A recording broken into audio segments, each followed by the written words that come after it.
Hi, my name is Dulce and I'm here with the Radical Walking Tour of Ventura County, and today I am here at the UFW Foundation.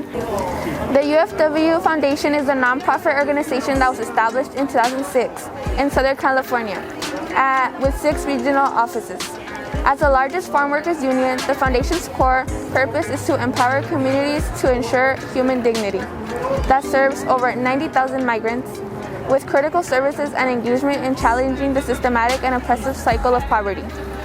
Its regional offices are safe havens that provide services and resources from immigrant legal advice, educational outreach, to civic engagement. They are continuously working to see changes for farm workers and winning regulatory reforms like workers' protection and immigration reform. Together, the union and farm workers can continue the fight to get better rights for migrants and spread the message along, because we are not alone. Si se puede. Thank you for watching. Continue to subscribe. Continue to follow along the Radical Walking Tour of Ventura County. Thank you.